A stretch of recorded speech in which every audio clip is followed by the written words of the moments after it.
Baik, selamat siang teman-teman semuanya. Pertama-tama, kami mengucapkan terima kasih kepada teman-teman semua yang telah meluangkan waktu untuk menonton video kami ini. Pada kesempatan ini, kami dari kelompok 1 akan mempresentasikan materi strategi pembelajaran tentang pembelajaran kontekstual. Sebelum memulai pemaparan materi, yang pertama-tama saya akan memperkenalkan diri saya dan juga anggota kelompok lainnya. Nama saya Elizabeth Mariela Elu. Di sini saya bertugas sebagai moderator. Yang berikut ada teman Emiliana Selni yang bertugas sebagai notulen. Dan yang berikut ada teman Egidius Fortius Jemahu yang bertugas sebagai pemapar materi. Nah, untuk tidak memperpanjang waktu, pada kesempatan ini saya memberikan kesempatan kepada teman Egi untuk memaparkan materi. Waktu dan kesempatan saya persilahkan. Baik, terima kasih kepada Kakak Elsa yang telah memberikan kesempatan kepada saya untuk memaparkan materi. Baik, selamat sore dan salam sejahtera untuk kita semua. Hari ini kita akan membahas tentang model pembelajaran kontekstual. Saya akan membagikan layar.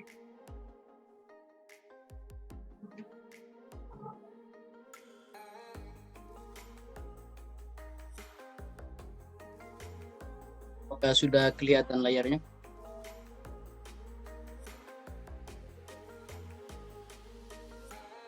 Halo teman-teman. Ya, sudah Kak Egi. Terima kasih. Baik teman-teman. Jadi materi kita hari ini yaitu tentang model pembelajaran kontekstual. Ini hanya sekedar pengantar bahwa pembelajaran kontekstual itu merupakan pendekatan dengan cara mengaitkan atau menghubungkan materi ajar dengan konteks kehidupan sehari-hari. Nah, yang ditekankan di sini teman-teman yaitu kaitan antara materi yang dipelajari dengan kehidupan nyata atau kejadian nyata di lingkungan sekitar yang bisa dianalisis atau dilihat oleh peserta didik. Baik, lanjut. Jadi teman-teman, materi kita hari ini atau pokok bahasan yang kita bahas pada hari ini yaitu ada 5 ya. Yang pertama itu mulai dari pengertian, kemudian nanti ada tujuan, manfaat, komponen-komponen dalam pembelajaran kontekstual, dan juga contoh penerapannya ya. Oke, baik, kita mulai dari pengertiannya. Nah, baik, di sini teman-teman ini mengambil ada 2 pendapat dari para ahli yaitu Johnson dan Suherman ya. Kita lihat pendapat dari Johnson, dia mengemukakan bahwa pembelajaran kontekstual merupakan sebuah proses pendidikan untuk mendorong siswa melihat makna dalam pelajaran yang mereka pelajari. Caranya ialah dengan menghubungkan subjek-subjek akademik yang sudah dipelajari dengan konteks kehidupan sehari-hari. Baik teman-teman, Johnson mengemukakan bahwa pembelajaran kontekstual itu dapat mendorong siswa untuk membangun atau melihat makna dalam pelajaran yang mereka pelajari dengan mengaitkan antara materi yang mereka pelajari dengan kehidupan nyata ya atau kehidupan sehari-hari. Kemudian kita lihat pendapat dari Suherman ya. Jadi menurut Suherman, pembelajaran kontekstual merupakan pembelajaran yang diawali dengan mencontohkan kejadian di dunia nyata yang dialami siswa, lalu diangkat menjadi pembahasan konsep yang sedang diajarkan. Dengan begitu siswa mampu mempraktikkan, menceritakan, berdialog atau tanya jawab. Jadi pendapat dari Suherman ini, guru di sini teman-teman memberikan pelajaran kepada siswa, awalnya harus bisa mencontohkan atau mengaitkan materinya dengan kejadian di dunia nyata atau kejadian dialami siswa ya. Kemudian ia harus memastikan bahwa siswa mampu mempraktikkan atau menerapkannya dalam kehidupan sehari-harinya mereka. Ya, jadi itu ya teman-teman. Kemudian kita masuk ke pokok bahasan yang kedua, yaitu tentang tujuan dari pembelajaran kontekstual. Di sini kami mengambil beberapa tujuan. Yang pertama itu membekali pelajar dengan pengetahuan yang secara fleksibel dapat diterapkan dari permasalahan ke permasalahan yang lain dan dari satu konteks ke konteks lainnya. Dengan penerapannya sebagai berikut. Yang pertama itu siswa belajar dari mengalami sendiri, bukan dari pemberian orang lain. Kemudian yang kedua, keterampilan pengetahuan itu diperluas dari konteks yang terbatas atau sedikit demi sedikit. Ya. Kemudian tujuan yang kedua yaitu pemahaman yang diperoleh peserta didik bisa bertahan lebih lama karena memahami dengan menerapkan. Nah, tujuan yang kedua ini teman-teman, pembelajaran kontekstual itu mampu peserta didik itu mampu memahami materi yang dia pelajari dapat bertahan lama ya. Jadi dia tujuan guru menerapkan pembelajaran kontekstual ini, siswa itu mampu memahami dengan bertahan lama ya, bertahan lama karena siswa di sini belajar itu bukan menghafal. Mereka itu memahami dengan menerapkan sehingga mereka tidak akan lupa materi yang mereka pelajari tersebut ya. Kemudian yang ketiga yaitu meningkatkan ketertarikan peserta didik untuk senantiasa belajar sehingga mereka bisa mendapatkan pengetahuan yang fleksibel dan aplikatif dalam kehidupan sehari-hari. Nah, meningkatkan ketertarikan peserta didik. Jadi pembelajaran kontekstual itu dapat meningkatkan ketertarikan peserta didik ya dalam belajar. Nah, dengan demikian mereka juga akan mendapatkan pengetahuan yang fleksibel dan aplikatif dalam kehidupan sehari-hari. Artinya yaitu mereka memiliki kemampuan untuk menerapkan materi yang mereka pelajari dalam kehidupan sehari-hari. Kemudian yang keempat yaitu memperbaiki hasil belajar peserta didik melalui peningkatan pemahaman makna materi yang sedang dipelajari. Nah, ini adalah guru ya. Tujuan yaitu bertuju pada guru. Dia menerapkan pembelajaran kontekstual itu di mana dapat meningkatkan pemahaman peserta didik terhadap materi yang dia jelaskan ya. Oke teman-teman, itulah tujuan dari pembelajaran kontekstual. Nah, ikut kita masuk di manfaat dari pembelajaran kontekstual. Teman-teman, manfaat dari pembelajaran kontekstual yaitu yang pertama, meningkatkan kemampuan peserta didik untuk berpikir secara kritis, logis, dan sistematis. Meningkatkan kemampuan. Di sini itu meningkatkan kemampuan peserta didik dalam berpikir secara kritis ya. Berpikir secara kritis di sini maksudnya yaitu cara berpikir yang baik dari peserta didik dalam merespon atau menanggapi materi yang diberikan oleh guru ya. Kemudian itu berpikir logis ya. Berpikir logis ini maksudnya yaitu peserta didik itu mampu atau bisa mengambil kesimpulan yang benar dari materi yang diajarkan oleh gurunya ya. Kemudian itu berpikir secara sistematis. Nah, di sini itu mereka atau siswa itu memiliki kemampuan dalam mengerjakan tugas-tugas yang diberikan oleh gurunya ya. Kemudian manfaat yang kedua yaitu peserta didik bisa peka terhadap lingkungan sekitar. Nah, dengan penerapan pembelajaran kontekstual ini, teman-teman, tadi itu tahu memahami secara keseluruhan tentang lingkungan yang di sekitarnya ya. Kemudian manfaat yang ketiga yaitu meningkatkan kreativitas peserta didik berkaitan dengan permasalahan yang ada di sekitar yang disesuaikan dengan ilmu yang didapatkan. Jadi teman-teman, pembelajaran kontekstual itu dapat meningkatkan kreativitas peserta didik. Nah, meningkatkan kreativitas di sini maksudnya itu dengan pembelajaran kontekstual ini mereka itu aktif atau bisa atau memiliki kemampuan dalam memecahkan permasalahan yang ada di lingkungan sekitarnya dan sesuai dengan apa yang mereka dapatkan atau pengetahuan yang mereka dapatkannya. Baik teman-teman, kita akan masuk ke komponen-komponen dalam pembelajaran kontekstual. Di sini ada beberapa komponen. Yang pertama itu konstruktivisme, kemudian yang kedua inquiry, dan yang ketiga question atau bertanya, kemudian learning community atau masyarakat belajar, dan yang berikut pemodelan atau modeling, dan yang terakhir itu refleksi dan authentic assessment. Kita mulai dari yang pertama ya. Jadi komponen yang pertama itu adalah konstruktivisme. Teman-teman, konstruktivisme merupakan landasan berpikir dari pembelajaran kontekstual ya.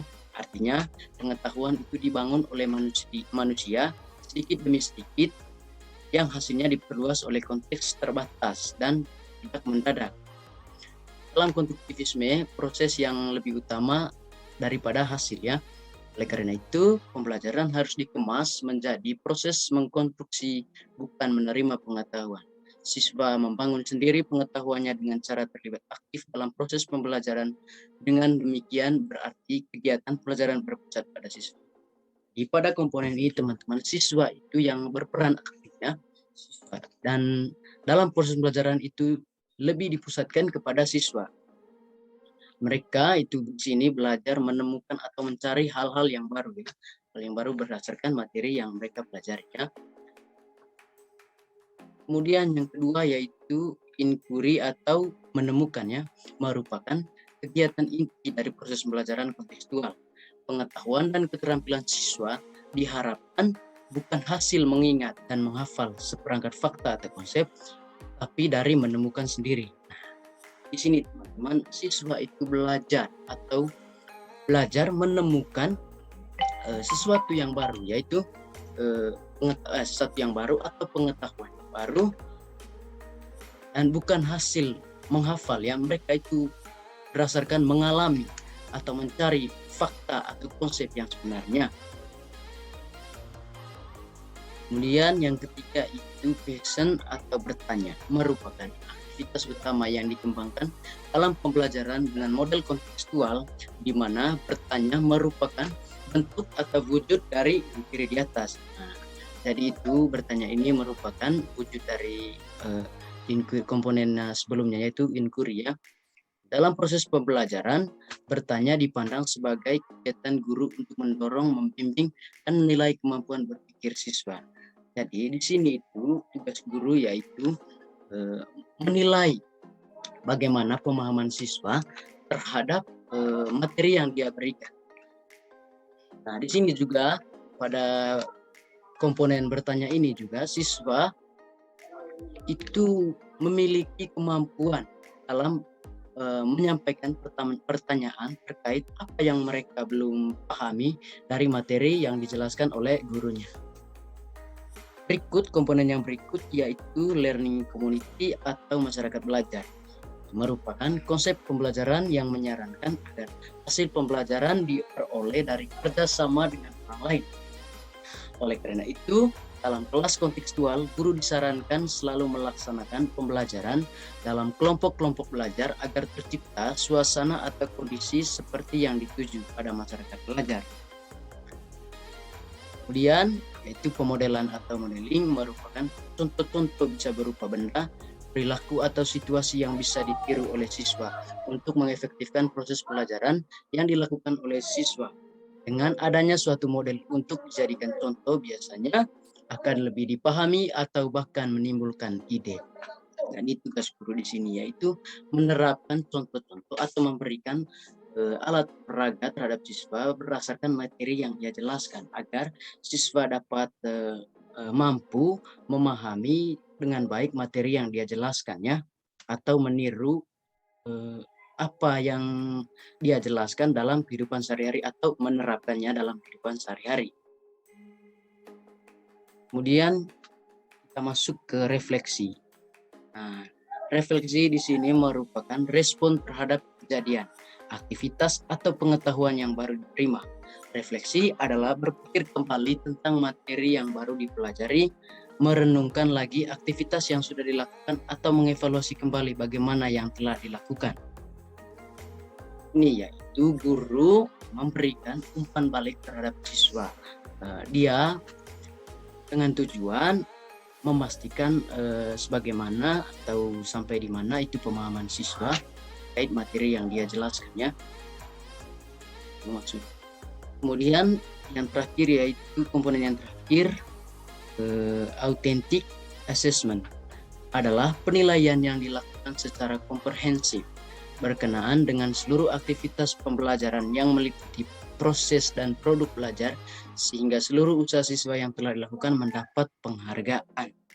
Nah, di sini itu guru memberikan penilaian pada siswa dan juga memberikan hadiah, ya, sebagai bahan untuk menyenangkan hati siswa, ya, dengan kerja keras mereka, bagaimana pemahaman mereka. Kemudian guru di sini akan memberikan penghargaan atau hadiah yang dapat menyenangkan mereka, ya, dan juga dapat meningkatkan motivasi belajar mereka. Kemudian kita masuk ke contoh konkret penerapan pembelajaran kontekstual dalam proses pembelajaran. Di sini kita masuk sudah pada bagian akhir pokok bahasan kita pada hari ini. Contoh konkret penerapan pembelajaran kontekstual dalam proses pembelajaran. Baik teman-teman, di sini kami memaparkan 3 contoh, ya. Yang pertama itu misalnya dalam pembelajaran olahraga, itu guru menjelaskan serta mempraktikkan bagaimana cara melakukan passing yang benar dalam permainan bola voli di hadapan siswa, ya. Kemudian contoh yang kedua, yaitu misalnya guru mengajak siswa belajar di luar kelas untuk mengamati perbedaan nyata antara akar tunggang dan akar serabut tumbuhan di sekitar siswa. Nah, ini adalah termasuk pada pembelajaran IPA, ya. Kemudian contoh yang terakhir, yaitu misalnya dalam pelajaran IPA juga guru menunjukkan atau menampilkan gambar tentang bagian-bagian rangka manusia. Itu, ya teman-teman, itu saja materi yang dapat saya paparkan pada hari ini. Selebihnya saya kembalikan ke moderator. Terima kasih. Baik, terima kasih kepada Pak Edi yang sudah memaparkan materi dengan baik dan jelas. Nah, pada kesempatan ini, buat teman-teman yang sudah nonton, pasti kita semua sudah tahu apa itu pembelajaran kontekstual. Namun, pada kesempatan ini, saya perlu memperdalam lagi tentang atau mengingatkan kembali tentang pembelajaran kontekstual.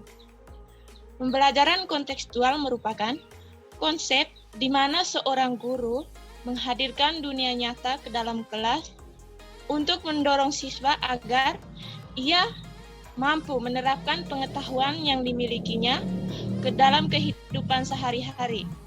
Hal ini bertujuan agar ketika menjadi sebagai seorang anggota masyarakat, siswa mampu memecahkan masalah yang dihadapi. Baik, saya kira itu saja yang dapat kami sampaikan pada hari ini. Pada kesempatan ini, saya selaku moderator memohon maaf kepada penonton sekalian bila pada pemaparan materi dan penyampaian saya mungkin ada kesalahan ataupun hal-hal yang membuat teman-teman sekalian tidak berkenan, kami mohon maaf. Sekian dan terima kasih.